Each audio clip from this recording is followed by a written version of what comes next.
Hey, I was hoping to tackle species, races, and ethnicity in fantasy, but I have run out of time, and that's a big thorny subject, so we're going to do climates versus biomes versus terrain.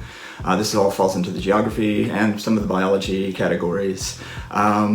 Firstly, climate is the temperature and rainfall in a region over about 30 years. It can change over time, hence climate change, and they're usually defined as tropical, which is a high temperature and high precipitation, dry, which is high temperature and low precipitation, temperate, which is mild temperature and mild precipitation, continental, which is usually in the center of a continent, and those have really warm summers and really cold winters. Ask the people of Missouri and Michigan and about that. Then you also have polar, which are low temperatures and low precipitation.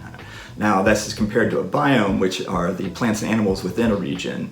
Those are usually forest, which can be tropical, temperate, or boreal, grasslands, deserts, or tundra. These are just the landmass, or the ones on land. There's a whole bunch of biomes in the ocean as well, but we don't usually tell stories within the ocean itself, so we're just focusing on the land biomes. Then there's also terrain, which is the vertical and horizontal proportions of land masses, which is like how high it is, and mountains and that kind of thing, or how far above sea level, and what the slope is, the hills versus mountains, again, that kind of thing.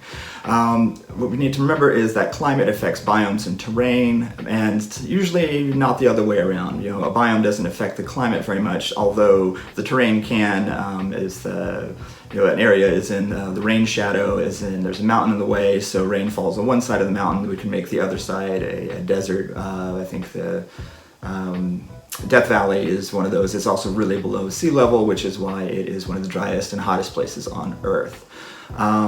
And in fantasy world building, we expect that the animals and therefore the cultures in a region reflect its climate and biomes and the terrain itself. So with that in mind, I'm going to come up with a quick world and then look at it in two different distinct biomes/climates to see how those same conceits would split out differently.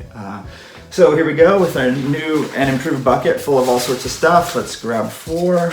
Let's see, Magical Forest from the fellow whose name I can never say. Spirits must be bargained with at birth. Oh yeah, I made that one up. Inverse body equals health. That means the lower your hit points, basically, the smaller you are, the more hit points you have. That was from Andrea Hodges. Thank you very much. And then finally, sentient stones. So with those 4, I'm going to build a quick world and then look at 2 different climates/biomes and how that will affect these same fantasy conceits. See you in a bit.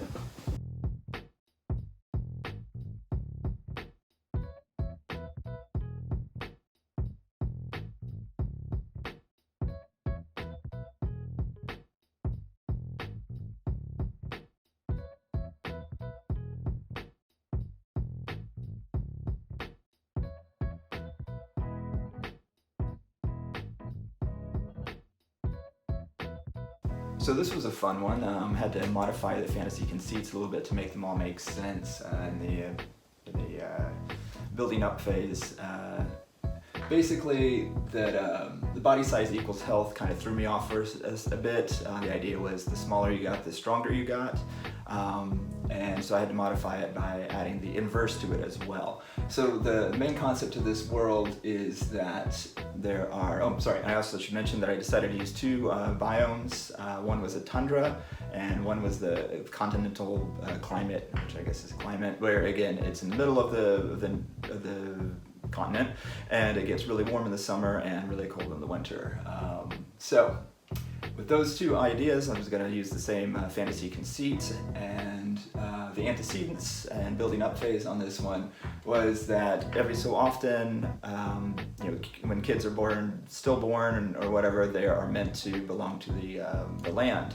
And depending on where you are, you take them, because one of the conceits was that you had to bargain with spirits at a kid's birth. So when you have these stillborn children, you would take them to either the tundra, and where there would be sentient stones, or into the forest, the magical forest, which were my other two conceits.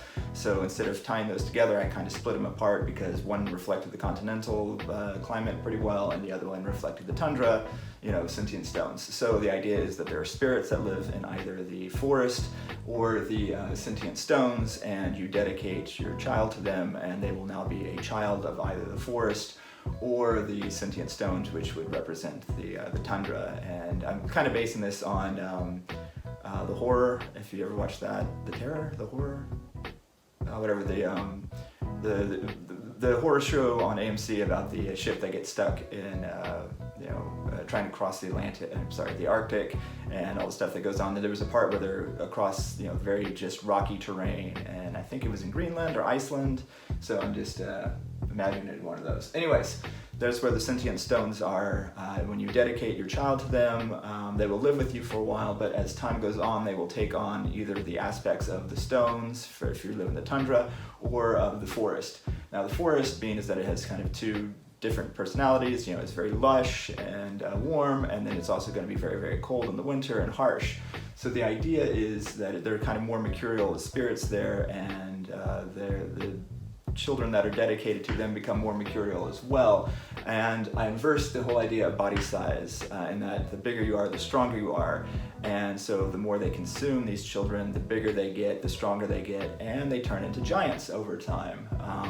But in the winter, when it gets really bad, they hibernate in the same way bears do. So you have to watch out for them over, in the summer. You can reason with them, but after they get a certain size, you just can't reason with them anymore, and you have to wait for winter to kind of take them down a peg so that they're, normal again.